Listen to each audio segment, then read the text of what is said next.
Sí, amigos de Dumas Informa, bueno, vamos a hacer una entrevista de docencia, ¿no? Tenemos al ex magistrado, el del Tribunal Electoral, Guillermo Márquez Amado. Ya son varios los sectores que han emitido opiniones en torno a lo que es el denominado fuero electoral. El pasado domingo la Cámara de Comercio habló sobre esto. Y bueno, el doctor Guillermo Márquez, como ex magistrado, para que nos explique aquí a los televidentes de Dumas Informa, esto del fuero electoral, esto, ¿cómo funciona, señor magistrado? Adelante. Mire, el fuero electoral es una figura que consiste en que a una persona muy vinculada a un proceso electoral se le da una especie de inmunidad para que no pueda ser detenida mientras está en ese proceso electoral o de campaña política. Y eso se ha establecido así a lo largo del tiempo porque,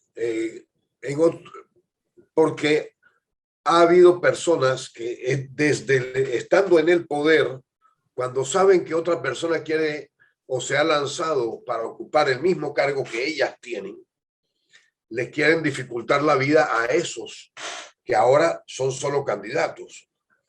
Y si tienen poder, con cualquier excusa, entorpecen la campaña o les inventan cosas y ordenan, por ejemplo, que la policía los detenga y los lleve a determinada oficina para aclarar un presunto delito que no se cometió nunca, en fin.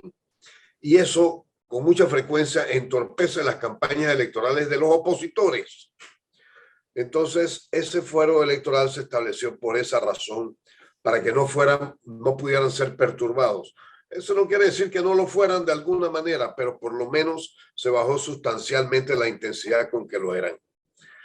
Pero solamente para las campañas políticas en los que estaba en juego un cargo de elección popular oficial. Por ejemplo, ser miembro de un parlamento, o ser gobernador, o ser alcalde, o ser representante en el caso de Panamá, o ser presidente de la República. Pero en alguna oportunidad, y durante las dictaduras en particular, eso ha sido una figura muy socorrida, muy utilizada para proteger a los opositores. Después de que terminó la dictadura en el caso de Panamá, esa figura quedó allí en la ley. No tenía mayor significado porque ya no estábamos en un sistema dictatorial. Además, había habido otras cosas que habían sucedido que dificultaban que pudiera haber ese hostigamiento, había más garantías, la policía ya no obedecía a los caprichos de un jefe, en fin, se estableció el sistema de los delegados electorales y en el caso, después que eso ocurrió, hubo un caso concretamente, hubo un caso, el caso Semis se denominó, y al presidente de la época se le acusaba de haber estado comprometido con ese caso. Entonces, el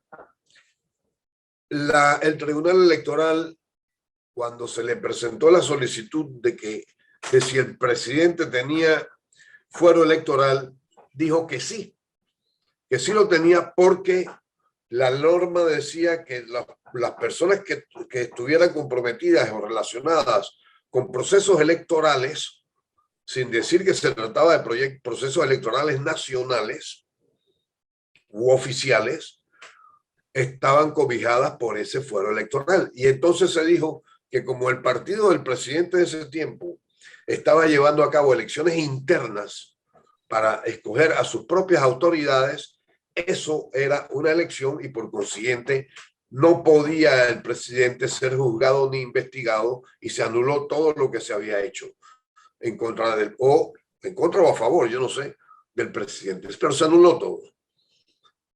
Esa es la situación que tenemos en este momento. Licenciado Márquez, dígame algo, ¿esto es en algún periodo de tiempo determinado o siempre está latente?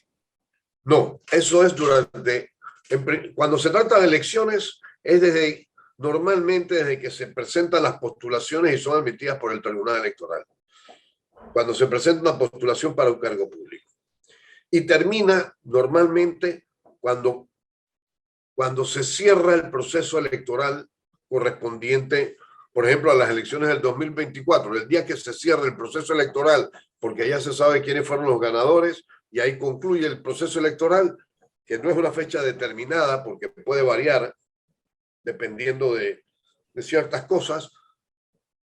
Eso puede variar un poco, pero ahí termina el fuero electoral.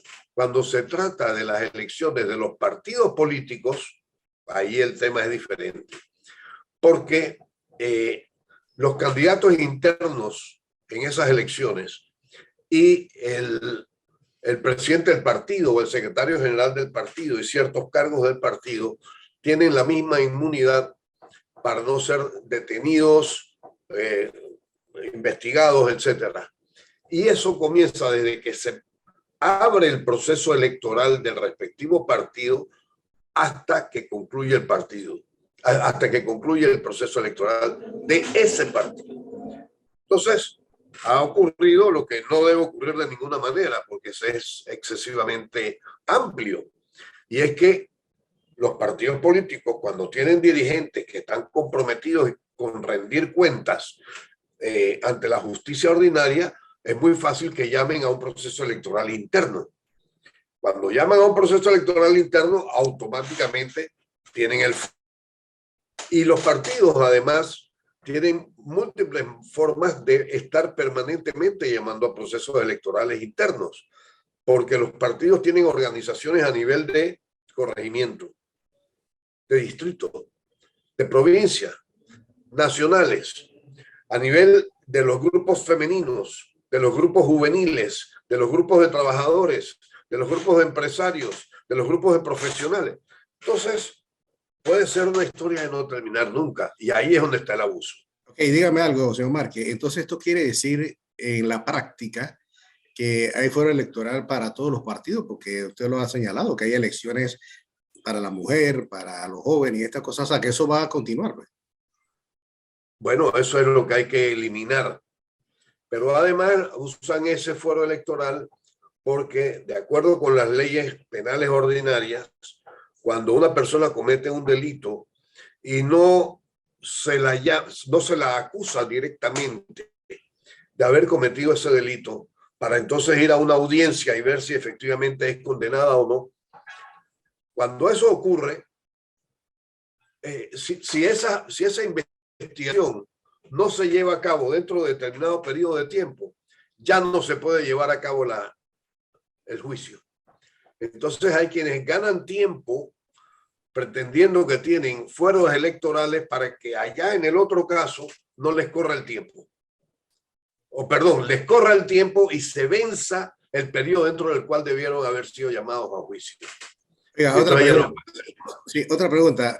Para poner un caso sencillito, si un dirigente de un partido político viene y comete una infracción y un accidente de tránsito, le estrampa un carro cualquiera, esto quiere decir que no puede ser investigado hasta por ese mínimo caso. No. Estamos hablando de delitos. No estamos hablando de faltas administrativas ni infracciones de tránsito que son de gravedad, de menor gravedad. No estamos hablando de delitos. Sí, o sea, cuando se le acusa por lo menos de malversación de fondos, o sea, de lo que sea, pues. Eso sí. Hay otras cosas que tienen que mejorarse en la ley electoral actual y que los diputados han dañado incluso en la Constitución. Porque es que en la Constitución, hasta el año 2004, decía que nadie podía ser candidato a presidente, ni a representante, ni a nada, si había sido condenado por delito electoral o por delito contra la administración pública. Pero en el 2004 los diputados hicieron un cambio constitucional y eliminaron eso. Y dijeron que no podían ser, lo sustituyeron por otra norma que dice que no podían ser candidatos si no habían sido condenados a más de 5 años por delito doloso. Pero es que no es lo mismo. Primero, que en Panamá no es fácil que le pongan a nadie más de 5 años. Tienen que ser crímenes bastante serios para que eso ocurra. Normalmente homicidios y homicidios graves. En segundo lugar, que un delito contra la administración pública, por pequeño que sea, es importante cuando se va a ejercer un cargo público.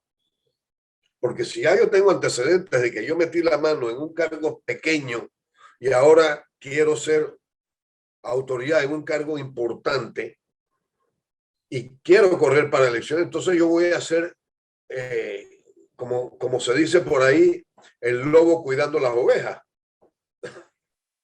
el ratón cuidando el queso. Y esas cosas no deben darse. Oiga, otra pregunta también. Dentro de lo que usted lo señala, ¿no? Que hubo una deformación por parte de los propios diputados. Entonces nos imaginamos que eso del fuero electoral se va a quedar así, ¿no? Porque ellos no van a actuar para desmejorarse ellos mismos, ¿no? No, yo estoy de acuerdo con usted. El fuero electoral, los propios diputados, que ya son más maleantes que diputados, dicho sea de paso, no se van a quitar lo de maleante para volverse serios y responsables. Eso no se lo van a quitar.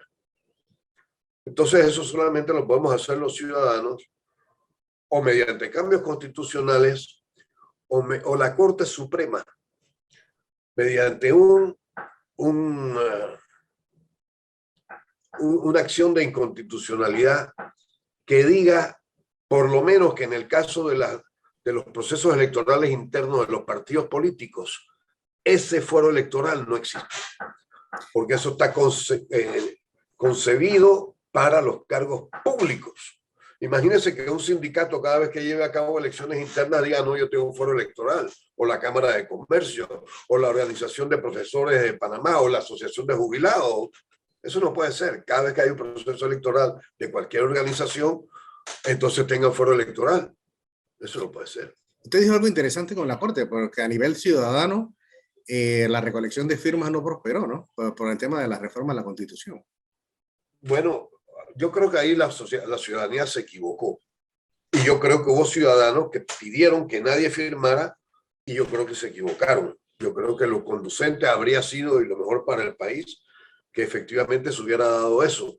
Hubiera habido debate, hubiera habido la elección de constituyentes y hubiéramos tenido una nueva constitución. Mejor que lo que tenemos ahora. No iba a ser la panacea tampoco, ni va a haber ninguna constitución que sea la panacea. Ninguna. ¿Y los magistrados del Tribunal Electoral pueden levantarle el fuero electoral a alguien? Claro, se lo pueden. Hay diferentes causas. Bueno, la principal causa para levantar el fuero electoral es que se acredite que la investigación o la denuncia que existe contra la persona que tiene el fuero no es algo ficticio. Lo que hay que determinar es si existió el delito y si esa persona está relacionada con ese delito de acuerdo con las investigaciones preliminares que se han llevado a cabo. Si eso es así, el Tribunal Electoral puede levantar el fuero. Pero ¿qué han hecho los diputados? Los han constreñido, los han metido en una camisa de fuerza. Y yo no estoy seguro que los magistrados no hubieran ayudado a eso, porque ya no es lo mismo que en otros tiempos. Y entonces les han puesto términos. Si antes un fuero electoral se podía levantar en 3 días o en 4 días, hoy no se puede levantar antes de 15 días.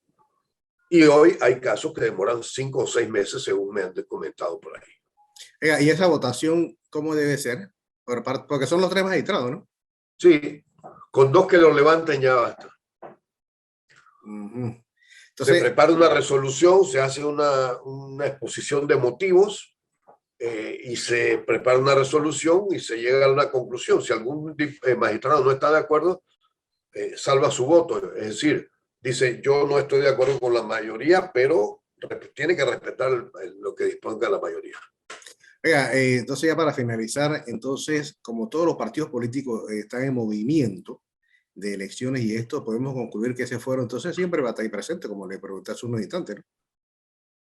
A menos que hagamos cambios de fondo constitucionales, pero con ese miedo, con esa aspiración, que hay algunos que dicen que no, que sea una constituyente originaria para cambiar todo. Mire, el día que hagamos la constitución más perfecta, 3 días después nos vamos a dar cuenta que hubo alguna cosa que no fue perfecta. Y si todo fuera perfecto, 4 días después van a inventar algo nuevo que va a necesitar que adecuemos la Constitución a los tiempos nuevos. Exactamente. Oiga, cuando se investigan las comunicaciones por esta vía. Oiga, no puedo terminar esta entrevista haciéndole una última pregunta. El movimiento Otro Camino, de la cual usted fue candidato a vicepresidente, está en las redes sociales y esto, el apoyo, o Rubén Blades, ¿no? Que apoyen a Lombana, dice que esa es la mejor vía para los independientes. ¿Usted qué piensa de eso? Yo pienso que Panamá merece mejor suerte que la que ha tenido en los últimos, de 1994 para acá. Y creo que el status quo que existe en este momento deja mucho que desear y no constituye sino un peso que estamos arrastrando todos los panameños por la incompetencia de los gobernantes que hemos tenido hasta ahora. Y creo que efectivamente todos los ciudadanos panameños que aspiramos a tener un mejor país debemos hacer causa común para superar la situación que tenemos y que los partidos políticos que en este momento existen y que salvo los que han sido aprobados en este periodo, que son 2 o 3, todos los otros partidos políticos se han contaminado ya con el clientelismo puro y duro que hace tanto daño a la nación. Y eso tenemos que superarlo. Yo no sé si será con Lombana, yo no sé si será con Rubén Blades, yo no sé si será con usted o yo no sé si será conmigo, pero tenemos que superarlo. No puede ser con los partidos políticos tradicionales que vayamos a una lisa, además contaminados ya con el subsidio electoral que les dan. Así es. Bueno, muy interesante. Gracias, don Guillermo Márquez Amado, conversando aquí con nosotros en Dumas Informa. Muy amable. Con mucho gusto.